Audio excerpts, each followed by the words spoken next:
दोस्तों, नमस्ते, प्रणाम। आइए आप लोग के बीच में बहुत सुंदर प्यारा एक बेटा विवाह गीत गाने जा रही हूँ।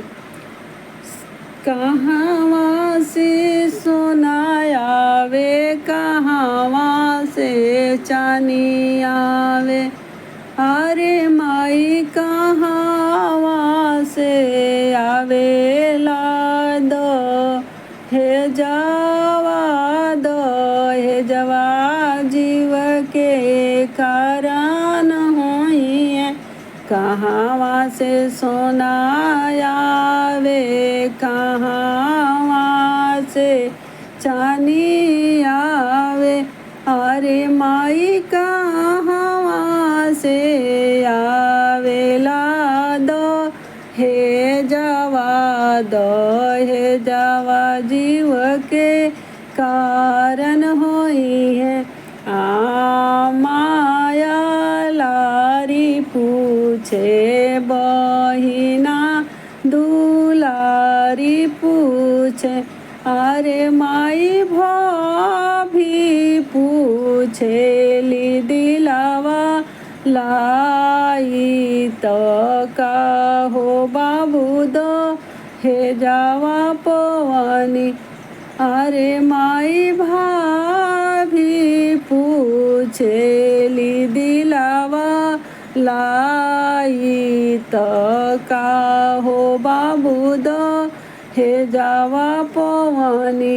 शेर भरी सोना पवलो, शेर भरी चानी पवलो, अरे भाभी एक नाही पवलो रस बेनिया तो जैसे शीतली बेयार बहे, अरे भाभी एक नाही पवलो रस बेनिया तो जैसे शीतली बेयार बहे।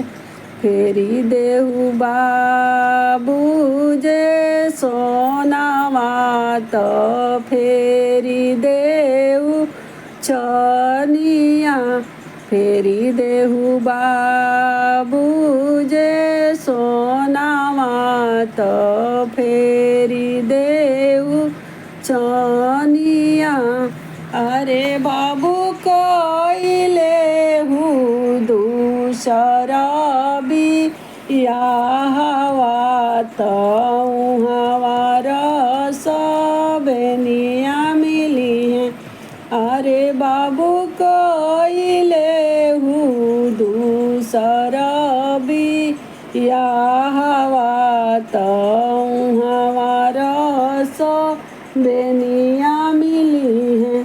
नाही भाभी सोना फेरबो, नाही भाभी चानी फेरबो, अरे भाभी नाही करबो दूसरा बिया हवा तो हंसी है नगरिया लोगवा, नाई फेरबो सोनावा तो नाई फेरबो चानिया, अरे भाभी नाही करबो दूसरा बिया हवा तो एक सबनिया खाती, अरे भाभी नाही करबो दूसरा बिया हवा तो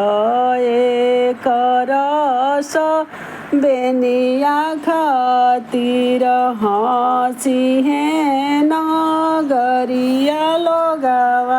कहाँ से सोना आइले, कहाँ से चानी आइले, अरे माई कहाँ से आइले दहे